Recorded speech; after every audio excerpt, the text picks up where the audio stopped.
ভারতের ডাকটিকিটে স্থান পেয়েছে এই মন্দিরের ছবি। আজ জলমগ্ন বেহাল দশা সেই মন্দিরের।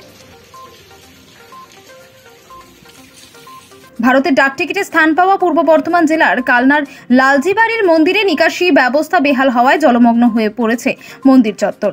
হতাশ পর্যটকেরা। কালনার লালজিবাড়ির মন্দির ভারতবর্ষের ঐতিহ্যবাহী মন্দির হিসেবে স্থান পেয়েছে ভারতের ডাকটিকিটে।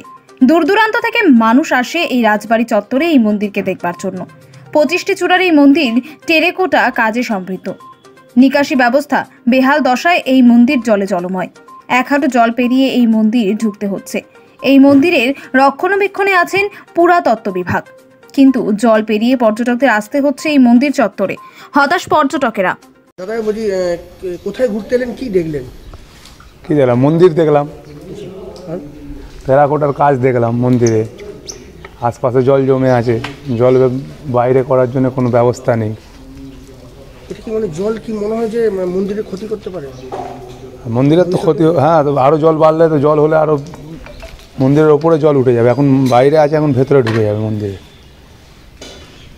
এই মন্দির কতটা প্রাচীন, মানে নাম করা মন্দির, একটু জানা আছে? না, এটা জানা নেই। আমি তো এই প্রথমবার এলাম এখানে। কোথা থেকে এসেছেন? চন্দননগর। কি দেখলেন, কেমন লাগলো? মানে এমনি ভালো লেগেছে। মানে এটা দেখলাম জলটা অনেক ভরে গেছে, অনেক প্রাচীন মন্দির আছে। আমি ইউটিউবে দেখলাম, মন্দিরে দেখে একবার এলাম, দেখি একবার কীরকম আছে মন্দিরটা। মন্দির তো ভালোই আছে, অনেক পুরনো মন্দির। মানে এরকম জল ভরে দেখছি, এটা ভালো লাগেনি। এরকম থাকলে কোনো নেই, আর এরকম জল থাকলে পুরো খারাপও হয়ে যাবে মন্দিরটা, নাকটা চেঞ্জ হয়ে যাবে। ওই জন্য এটাই বলা, আর কিছু আমাদের সূর্যা রাও। নিউজ সমবার্তা।